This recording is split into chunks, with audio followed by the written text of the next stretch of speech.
ونعوذ بالله من شرور أنفسنا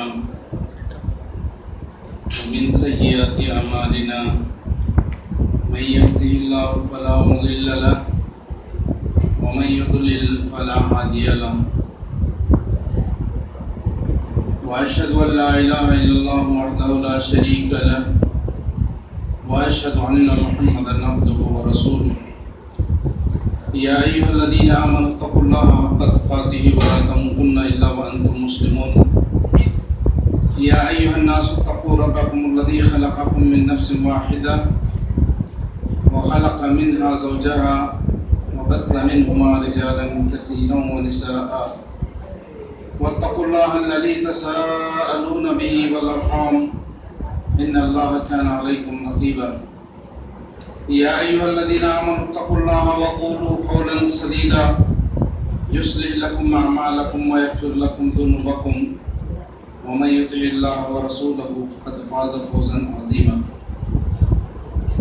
أما بعد فإن خير الحديث كتاب الله وخير الهدي هدي محمد صلى الله عليه وسلم وشر الأمور محدثاتها وكل محدثة بدعة وكل بدعة ضلالة وكل ضلالة في النار.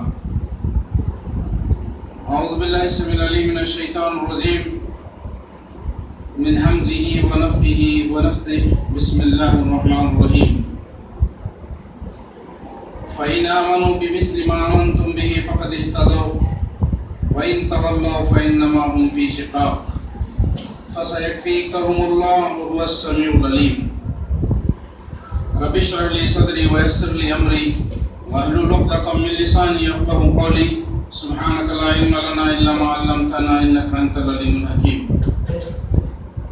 تمام قسم کی تعریفات، بڑائی، کبریائی، حمد و ستائش و صلی مالک الملک کے لیے لائق اور زیبا ہے، جس نے جنات اور انسان کو محض اپنی بندگی اور اپنی عبادت کے لیے پیدا فرمایا ہے۔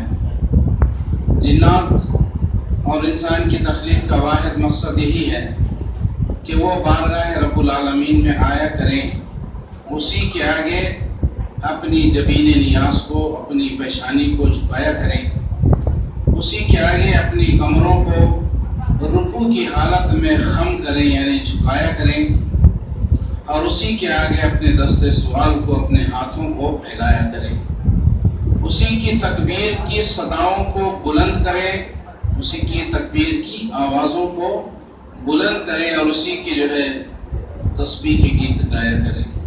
چنانچہ ارشاد ہوا وما خلقت الجن والانس الا لیعبدون، کہ ہم نے جنات اور انسان کو صرف اور صرف اپنی عبادت کے لیے پیدا فرمایا ہے۔ حمد و ثنا کے بعد عرب انگنت اور بے شمار درود و سلام ہو اس ہستی اقدس و مقدس پر جن کا نام اسم گرامی محمد اکرم صلی اللہ علیہ وسلم ہے۔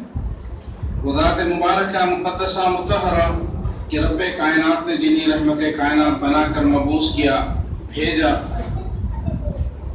اور جن کے ذریعے سے دنیا والوں کی ہدایت اور ان کی رہنمائی رہبری کا سامان اور بندوبست فرمایا۔ اللہ تبارک و تعالیٰ نے نبی کریم صلی اللہ علیہ وسلم کی زندگی میں کوئی ایسی صبح نہیں لائی، کوئی ایسی شام نہیں لائی کہ جس میں اللہ رب العزت نے نبی کریم صلی اللہ علیہ وسلم کا ساتھ نہ دیا ہو۔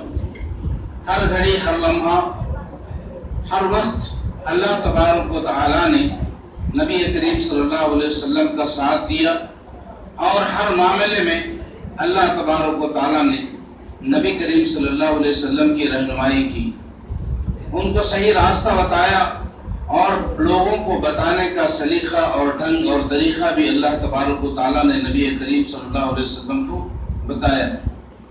اور اللہ رب العزت نے انسانوں کی ہدایت اور رہنمائی کے لیے کہ انسان اس زمین کے اوپر جو بستے ہیں وہ اپنی زندگی کو کیسے گزارنا ہے، اور ان کی صبح کیسی گزرنی ہے، ان کی شام کیسی گزرنی ہے، ان کا ایک ایک لمحہ کس طرح سے گزرنا ہے، اللہ کی فرما برداری میں گزرنا ہے یا اللہ کی نافرمانی میں گزرنا ہے، کس طرح سے ان کی زندگی گزرنا ہے، یہ اللہ تبارک و تعالیٰ نے انسانیت کے لیے یہ سلیقہ اور ڈھنگ، زندگی کا جینے کا سلیقہ اور جینے کا ڈھنگ بتانے کے لیے اللہ تبارک و تعالیٰ نے اپنا کلام مجید قرآن کو نبی کریم صلی اللہ علیہ وسلم کے ذریعے سے انسانوں کے لیے جو ہے اللہ تبارک و تعالیٰ نے بھیجا، اور وہ قرآن اللہ تبارک و تعالیٰ نے نبی کریم صلی اللہ علیہ وسلم کے قلب اطہر پر یعنی آپ کے دل پر جو ہے اس قرآن کو اللہ تبارک و تعالیٰ نے نازل کیا۔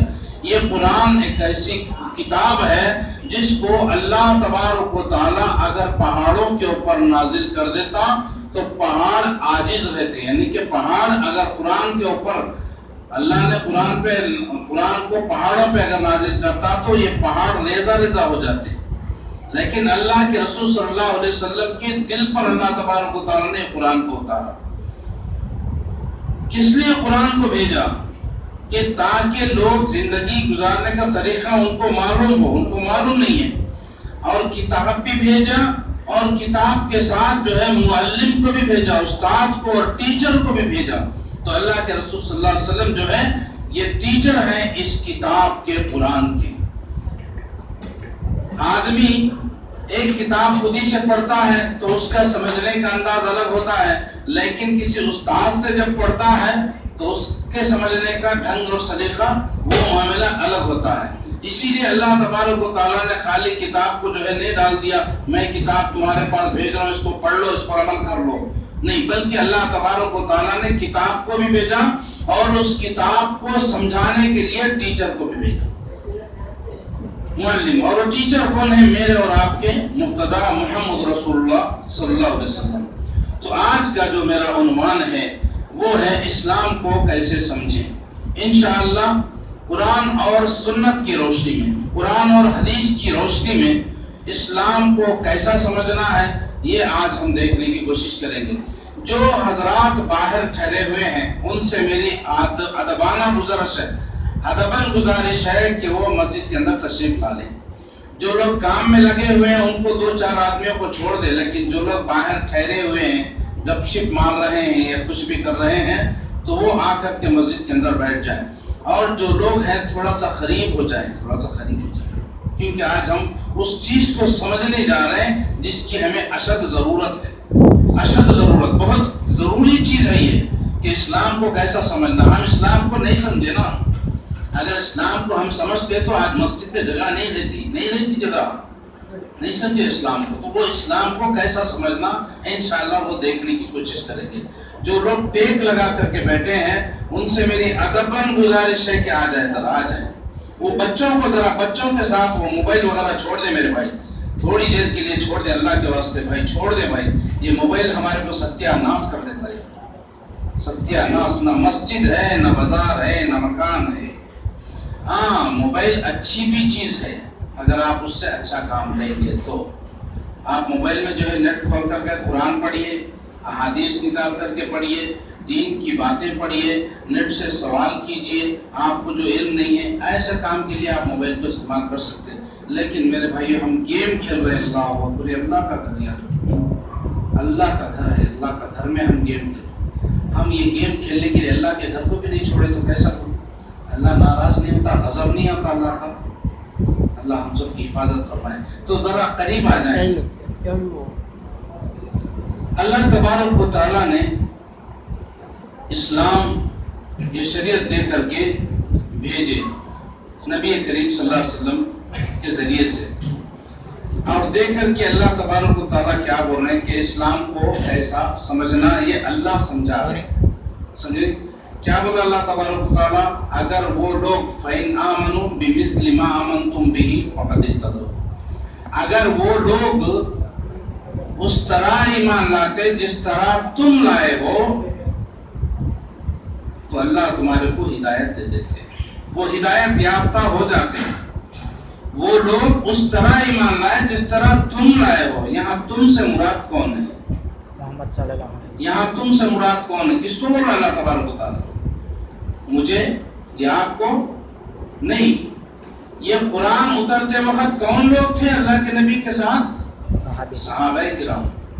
صحابہ کرام کو مخاطب ہو کے اللہ تبارک و تعالیٰ بول رہا ہے کہ اگر وہ لوگ تمہارے جیسا ایمان لاتے تو کامیاب ہو جاتے، فلاح حاصل کرتے، ہدایت ان کو مل جاتی اگر وہ لوگ تمہارے جیسا ایمان لاتے۔ اگر ویسے ایمان لائیں گے جیسے تم ایمان لاتے ہو تو وہ لوگ ہدایت پر ہوں گے۔ اگر وہ منہ پھیر کر چلے جائیں گے، منہ پھیر کر چلے جائیں گے کس چیز سے؟ اللہ کی بھیجی ہوئی اس کتاب کے ذریعے سے، اس قرآن کے ذریعے سے۔ اس قرآن کو جو ہے دیکھ کر کے منہ پھیر کے چلے جاؤ گے۔ اس کا مطلب کیا ہے؟ آدمی کوئی مسلمان قرآن منہ پھیر کے جاتا نہیں جاتا، تو قرآن پہ اگر ہمارا اور آپ کا عمل نہیں ہے تو سمجھو ہم قرآن سے منہ پھیرنے والے ہیں۔ آپ مانو یا نہ مانو، یہی ماننا ہے۔ میں قرآن کو نہیں مانتا ہوں، میں قرآن سے مسلمان قرآن سے منہ نہیں پھیرتا، قرآن کو لیتا، چومتا، آنکھوں سے لگاتا، سب کرتا، مگر اس کو سمجھتا نہیں۔ اور یہاں پر اللہ تبارک و تعالیٰ کس کو بول رہے ہیں؟ کافروں کو بول رہے ہیں، مشرکین کو بول رہا ہے اللہ تبارک و تعالیٰ۔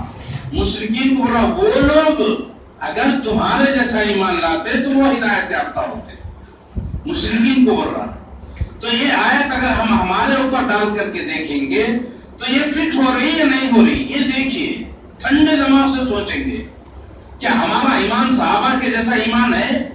ایمان لاؤ تو کیسا ایمان لاؤ؟ صحابہ کے جیسا ایمان لاؤ بولو اللہ تبارک و تعالیٰ۔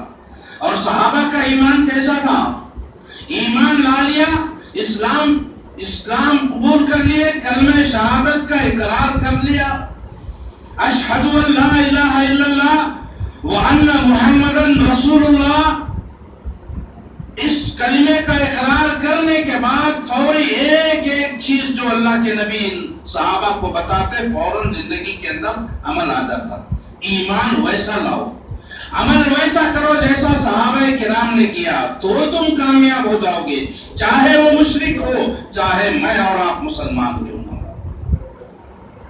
ہم ایمان لائے لیکن صحابہ جیسا لانا ہو رہا ہے اللہ تبارک و تعالیٰ۔ اسلام کو سمجھنے کے لیے تم اسلام کو سمجھنا ہے تو صحابہ جیسا ایمان لاؤ اور صحابہ جیسا عمل کرو گے تو تب تم جو ہے اسلام کو سمجھ سکو گے۔ پھر اس کے بعد اللہ تبارک و تعالیٰ کیا فرمائے؟ تو وہ فرقوں میں، جماعتوں میں، ٹولیوں میں بٹ جائیں گے۔ اگر تم صحابہ جیسا ایمان نہیں لاؤ گے، صحابہ جیسا عمل نہیں کرو گے تو تم ٹولیوں میں، گروپوں میں، جماعتوں میں بٹ جائیں گے۔ بات کو اچھی طرح زیادہ دیر کے لیے بھی اپنے ذہن کو منتشر نہیں کرنا، ایک منٹ کے لیے بھی غور سے بات کو سنیے۔ صحابہ جیسا ایمان لائے تو کامیاب ہوئیں گے، صحابہ جیسا عمل کریں گے تو کامیاب ہوں گے۔ کس کو بول رہا؟ مشرکین کو بول رہا۔ کیا آج ہم دیکھیں گے، آج میں اور آپ مسلمان ہیں، کیا ہمارا ایمان، ہمارا عمل صحابہ جیسا ہے؟ نہیں ہے صحابہ جیسا۔ اگر صحابہ جیسا ایمان نہیں لاؤ گے، صحابہ جیسا عمل نہیں کرو گے تو اللہ تبارک و تعالیٰ تمہارے کو فرقوں میں، گروپوں میں بانٹ دیں گے، بٹ جائیں گے۔ اور بیٹھ گئے مسلمان، آج گروپوں میں، فرقوں میں مسلمان بٹے ہوئے ہیں۔ کیوں بھائی؟ صحابہ جیسا ایمان نہیں ہے۔ صحابہ جیسا ایمان لائے تو صحابہ میں گروپاں ہوئے، ہاں، جماعتیں بنے، فرقے بنے۔ ابو بکری جماعت ہے، عمری مسلک ہے، عثمانی مسلک ہے، علوی مسلک ہے نہیں ہے؟ زور سے بولیے بھائی، نہیں ہے، گٹ بولیے، نہیں ہے نا؟ اور ابو بکر رضی اللہ تعالیٰ عنہ نبیوں کے بعد، سارے انبیاء کے بعد اس زمین کے اوپر اگر کوئی انسان پیدا ہوا اور اس زمین کے اندر دفن ہوا تو وہ ابو بکر رضی اللہ تعالیٰ عنہ ہے۔ ان جیسا ایمان کسی کا نہیں ہے، کسی کا ایمان نہیں ہے۔ جب ان کے نام پر کوئی مسلک نہیں بنا تو پھر اس کے بعد کسی کے نام پر مسلک بن سکتا؟ ہاں بھائی بولو، ان کے نام پہ مذہب نہیں بنا تو کسی اور کے نام پہ مذہب بن سکتا؟ سارے انبیاء رسولوں کے بعد سارے انسانوں میں، اس امت میں نہیں بلکہ ساری امتوں میں اللہ تبارک و تعالیٰ نے جو ہے حضرت ابو بکر رضی اللہ تعالیٰ عنہ کو وہ شرف بخشا۔ ابو بکر کا ایمان ایک طرف، سارے انسانوں کا ایمان ایک طرف، یہ تو ان کے نام پہ کوئی جو ہے جماعت بنی۔ غور سے سنیے، بات سمجھ میں آ جائے گی۔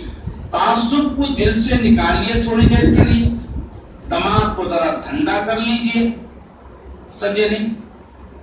یہاں پر بات خالی قرآن و حدیث کی ہماری ہو رہی، کسی جماعت کا کسی فرقے کے اوپر نکتہ چینی کرنا مقصد نہیں ہے۔ اللہ ہم سب کو ہدایت دے۔ غلطیاں کوتاہیاں ہوتی ہی انسانوں کے اندر اور مسلمانوں کے اندر، ان غلطیوں کو ان کوتاہیوں کو جو ہے درست کر لینے کی جو ہے بات ہو رہی ہے، بس اتنا ہی اور کچھ نہیں۔ چاہے وہ عقیدے کے معاملہ ہو، چاہے وہ عبادات کا معاملہ ہو، چاہے لین دین کا معاملہ ہو، چاہے کون سا بھی معاملہ ہو، ہم صحابہ کی زندگی کو دیکھیں گے، اس طرح سے عمل کریں گے، اللہ ہمیں ہدایت دیں گے، اللہ ہمیں کامیاب کریں گے، پھر جنت میں داخل کر دیں گے، ہے کہ نہیں؟ اللہ بول رہے نہیں، میں نہیں بول رہا، اللہ بول رہا فَإِنْ آمَنُوا بِمِثْلِ مَا آمَنْتُمْ بِهِ فَقَدِ اهْتَدَوْا۔ صحابہ جیسا ایمان لاؤ، چاہے کون بھی ہو، تو مجھے اور آپ کو بھی صحابہ جیسا ایمان لانا ہے اور صحابہ جیسا ایمان عمل جو ہے وہ کرنا ہے۔ اللہ تبارک و تعالیٰ ایک اور جگہ فرما رہے ہیں۔ اب اس آیت کے اندر ہمارے کو بات سمجھ میں آئی نہیں میرے بھائی، بولو کیا ہے اللہ تبارک یہاں پر کامیابی کس کے اندر ہے؟ صحابہ جیسا عمل ہونا، صحابہ جیسا عمل ہونا۔ پہلے تو ہم نے اللہ کے اوپر ایمان لایا اور اللہ کے رسول صلی اللہ علیہ وسلم پر ایمان لا لیا، کلمہ پڑھ لیا، اشہد ان لا الہ الا اللہ و اشہد ان محمد رسول اللہ، اللہ کے سوا کوئی معبود برحق نہیں ہے، یہ گواہی ہم دے دیے، اور محمد صلی اللہ علیہ وسلم اللہ کے رسول ہیں اور آپ کے اللہ کے رسول ہیں، اس بات کی بھی ہم نے گواہی دے دی۔ اللہ تبارک و تعالیٰ کے اوپر ہم نے ایمان لایا اور کہا کہ اللہ تیرے علاوہ کوئی معبود برحق نہیں ہے تو نہیں ہے۔ اب اس کے بعد آدمی کسی غیر اللہ کے سامنے نہ جھکے گا، نہ مانگے گا، نہ کچھ، نہ مرادیں ان سے مانگے گا، نہ ان سے جو ہے نظر و نیاز کرے گا، کوئی بھی معاملہ نہیں، سب کچھ اللہ رب العزت کے اکیلے کے لیے ہے، عبادتیں اسی کے لیے ہے، تعریفیں اسی کے لیے ہے۔ اللہ کی ربوبیت میں، اللہ کی الوہیت میں اور اللہ کے ناموں میں اور اس کی صفتوں میں کسی کو شریک ہم نہیں کریں گے، یہ ہم اس بات کا اقرار کرتے ہیں۔ ایسا یعنی اکیلا معبود برحق اللہ۔ پھر دوسرا محمد رسول اللہ صلی اللہ علیہ وسلم کی رسالت پر اے اللہ میں ایمان لاتا ہوں، اے اللہ محمد صلی اللہ علیہ وسلم تیرے رسول ہیں اور تو ان کو بھیجا ہے اور ان کی ایک بات جھوٹ نہیں ہوتی اللہ۔ ہم نے رسول اللہ صلی اللہ علیہ وسلم پر ایمان لایا ہے، رسول اللہ صلی اللہ علیہ وسلم کو ہم نے اپنا امام مانا ہے، ہم نے اپنا پیغمبر مانا ہے، ہم نے اپنا نبی مانا ہے، ہم نے اپنا رسول مانا ہے، ہم نے اپنا رہبر مانا ہے، ہم نے اپنا قائد مانا ہے، ہم نے اپنا امام مانا ہے، سب کچھ اللہ کے رسول صلی اللہ علیہ وسلم کو ہم نے مانا ہے۔ اب نہ امام کوئی ہے، نہ کوئی نبی آنے والا، نہ کوئی رسول آنے والا، کوئی ہمارا رہبر نہیں ہے، راستہ بتانے والے محمد رسول اللہ صلی اللہ علیہ وسلم، اے اللہ وہ راستہ بتا کے چلے گئے، آج مجھے نبی کے راستے پہ چلنا ہے، تیرے راستے پہ چلنا ہے، اسی کے اندر میری کامیابی ہے۔ یہ ہم اس طرح کا ایمان ہم لائے۔ اب اللہ کے ساتھ کسی کو اللہ کی وحدانیت میں شریک نہیں کریں گے اور محمد صلی اللہ علیہ وسلم کی رسالت میں بھی کسی کو شریک نہیں کریں گے۔ اب رسول اللہ صلی اللہ علیہ وسلم اللہ کے علاوہ کسی اور کی عبادت کریں گے تو کیا ہے؟ وہ شرک، اللہ کے ساتھ شرک کرنا ہے۔ اور رسول اللہ صلی اللہ علیہ وسلم کے ساتھ، رسول اللہ صلی اللہ علیہ وسلم کو جس طرح سے ماننا ہے اس طرح سے کسی اور کو مانو گے تو یہ نبی کی رسالت میں شرک ہے، یہ نبی کی رسالت میں شرک ہے۔ اللہ ہماری حفاظت فرمائے۔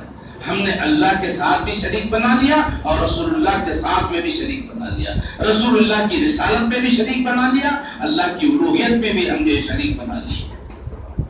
تو یہ معنی کیا ہے؟ یہ دو چیزوں سے، اطیعوا اللہ و اطیعوا الرسول، اللہ کی اطاعت اور اللہ کے رسول صلی اللہ علیہ وسلم، جیسا کہ بھائی نے جو ہے اطاعت پر بات بتا دی ہے، اب میں جو ہے پھر اس میں جو ہے جانا نہیں چاہتا ہوں۔ اب اس کے بعد دوسرے مقام پر اللہ تبارک و تعالیٰ فرما رہے ہیں وَمَن يُشَاقِقِ الرَّسُولَ مِن بَعْدِ مَا تَبَيَّنَ لَهُ الْهُدَىٰ وَيَتَّبِعْ غَيْرَ سَبِيلِ الْمُؤْمِنِينَ۔ اللہ اکبر، کیا فرما اللہ تعالیٰ وَمَن يُشَاقِقِ الرَّسُولَ، جو رسول کی مخالفت کرتا ہے، یاد کر لو مسلمان، ذہنوں کے اندر بٹھا لو، کس کے جم کے جمع کے اللہ کے اس بات کو، جو رسول کی مخالفت کرتا ہے، وَمَن يُشَاقِقِ الرَّسُولَ مِن بَعْدِ مَا تَبَيَّنَ لَهُ الْهُدَىٰ، من بعد ما تبین له الهدى، یعنی رسول کی جو مخالفت کرتا ہے جبکہ اس کے پاس ہدایت آ چکی ہے، اس کے پاس ہدایت صحیح راستہ، صحیح بات، صحیح طریقہ، صحیح منہج اس کے پاس آ گیا، اللہ کا کلام لا کے رسول دے دیے صلی اللہ علیہ وسلم، پھر بھی وہ رسول کی مخالفت کرتا ہے۔ رسول اللہ صلی اللہ علیہ وسلم کی مخالفت ہو رہی نہیں ہو رہی میرے بھائی؟ لوگ نہیں سمجھ رہے کہ نہیں بھائی ہم نہیں کرتے، لیکن اللہ کے رسول صلی اللہ علیہ وسلم کی مخالفت ہو رہی۔ اللہ کیا بولے؟ جو رسول کی مخالفت کرتا جبکہ اس کے پاس ہدایت آ گئی، واضح دلیلیں آ گئی، کھول کے اللہ تبارک و تعالیٰ نے اسلام کو سمجھا دیا نبی کے ذریعے سے، اس کے بعد بھی اگر وہ نبی کی مخالفت کرتا ہے وَيَتَّبِعْ غَيْرَ سَبِيلِ الْمُؤْمِنِينَ، اللہ اکبر، بہترین بات اللہ تبارک و تعالیٰ فرما رہے ہیں۔ پہلے رسول کی مخالفت کی بات آئی، اب یہاں پہ کیا بولو؟ وَيَتَّبِعْ غَيْرَ سَبِيلِ الْمُؤْمِنِينَ، اور غیر سبیل المؤمنین یعنی مومنوں کے راستے کو چھوڑ کر کے، مومنوں کے راستے کو چھوڑ کر کے کوئی اور راستہ اختیار کرتا ہے۔ پہلی بات کیا ہے؟ جو اللہ کے رسول صلی اللہ علیہ وسلم کی مخالفت کرتا ہے، جب حق اس کے سامنے آ جانے کے بعد بھی، اب حق نہیں آیا، مخالفت کر رہا تھا، ٹھیک ہے، الگ بات ہے، لیکن حق اس کے سامنے آ گیا، وضاحت ہو گئی، کھول کے بتا دیے نبی صلی اللہ علیہ وسلم کیسا کرنا، پھر بھی مخالفت کرنا۔ وَيَتَّبِعْ غَيْرَ سَبِيلِ الْمُؤْمِنِينَ، اور مومنوں کے راستے کو چھوڑ کر کوئی اور راستہ اختیار کر لیا۔ یہاں مومنوں سے مراد کون ہے؟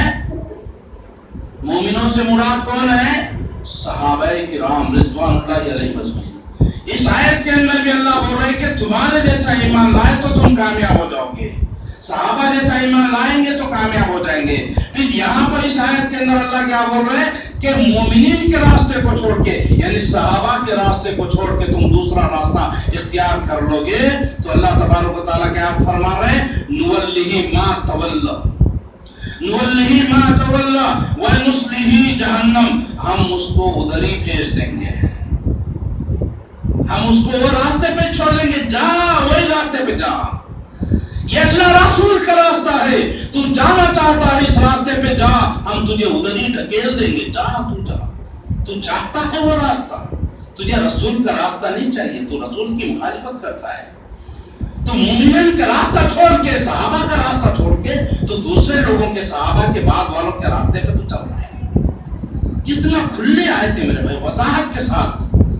آج ذہنوں کو کھولنا ہے، ذہنوں کو کھول کے بات کو ذہن میں بٹھانا ہے۔ ایک تو رسول اللہ صلی اللہ علیہ وسلم کی ہم مخالفت کریں نبی کی سنتوں کو چھوڑ کے، دوسرا صحابہ کے راستے کو چھوڑا جا رہا ہے، تو اللہ تبارک و تعالیٰ کہ میرے صحابہ کے راستے کو تم چھوڑتا، اللہ کی میرے نبی کے صحابہ کے راستے کو تم چھوڑو گے تو ہم تمہیں ادھر ہی ڈھکیل دیں گے، تم جس کی اتباع تم کرنا چاہتے ہو ادھر ہی ڈھکیل دیں گے، وَنُصْلِهِ جَهَنَّمَ، اور تم کو جہنم میں ڈال دیں گے اور جہنم میں داخل کر دیا جائے گا۔